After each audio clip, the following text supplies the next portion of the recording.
Hi everybody. We are keeping up with our little video series on things to do with nutrition that begin with P.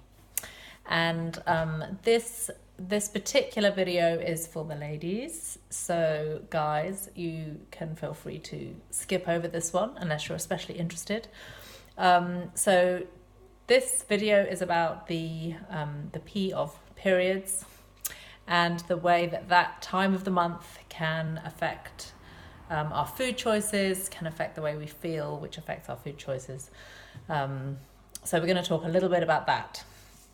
So you guys all know that, we have this incredible body which responds to hormones, responds to all the kind of the changes, the variations in chemicals in our bodies, which is quite amazing and also incredibly annoying for the effects that it has, first of all, on our mood. So hormones, as we all know, can have an effect on our mood. And when we feel a bit low or a bit... I'm trying to think of a word that isn't English slang, but I think I've got something on my tooth.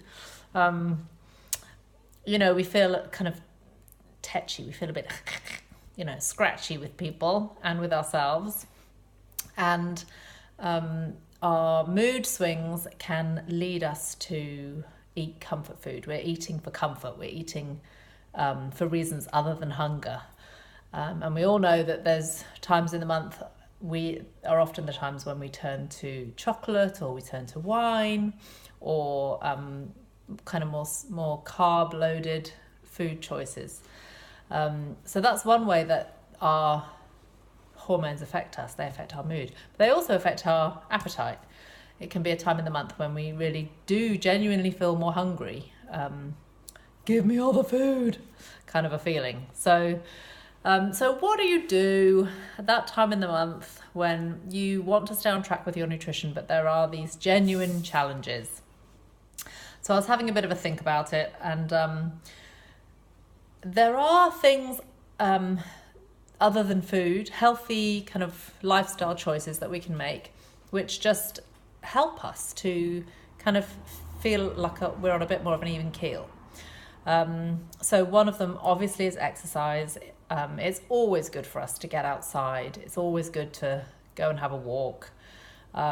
If you're feeling like eating all the sponge cake or cookies or chocolate that you can possibly find in your house, and you find yourself scratching in the back of the cupboard to find things that may possibly have been forgotten there because you are so desperate, then it could be a good time to go outside for a walk. So exercise can really help us. It can be a time when we just feel like curling up on the sofa and not doing anything other than watching Netflix, but getting outside for a short walk can really kind of help to even things out a little bit. I've got this in my hand as well. We can try essential oils. This is a doTERRA blend called Whisper, that is designed especially for that time of the month. And my daughter and I both use it, and it's very helpful. Drinking lots of water really helps, especially because at this time of the month we can feel quite kind of bloated, and so drinking lots of water just flushes out the system. And then all other kinds of self-care are good for us. It's a really good time to go and get a pedicure or get a massage if you can. It's not normally a time in the month when I particularly feel like taking my clothes off, but do take a hot bath. Care for yourself. Give yourself the compassion and the kindness that you're actually needing at this particular time in the month. We need it all the time, but especially at these times, I think. Get some time with a friend. Have a good natter. Get upset and emotional if you need to. Watch a good movie. These are all ways of caring for ourselves that don't involve all the food that you could possibly imagine, that will totally make you fall off the wagon in terms of your kind of good track record in the area of nutrition. So thinking ahead of time, how am I going to respond when I'm feeling a bit sensitive and a bit like indulging myself and treating myself and comforting myself? What could I do instead of eating, and creating a new kind of habit?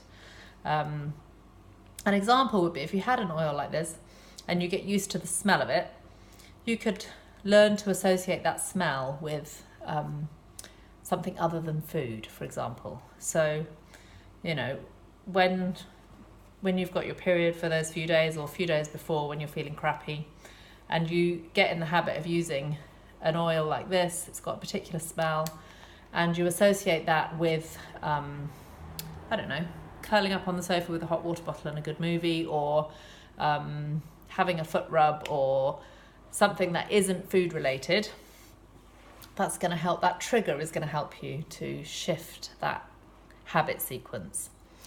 And then when it does come to food, obviously you're going to feel better if you eat lighter, healthier things that, you know, don't kind of make you feel stodgy and in the end just awful because you ate stuff that you wish you hadn't. So it's good to be real. It's good to recognize that there are certain patterns in our body that take us through a particular cycle of emotions and energy levels and all that kind of thing. It's good to be real. It's good to make allowances, and maybe this is not the time to be on a kind of strict regime, but it's definitely a time when you're going to benefit from, you know, a delicious veggie soup or something, and something that is comforting but not unhealthy. So have a think about it. Maybe try some things for the month coming up and see how it goes.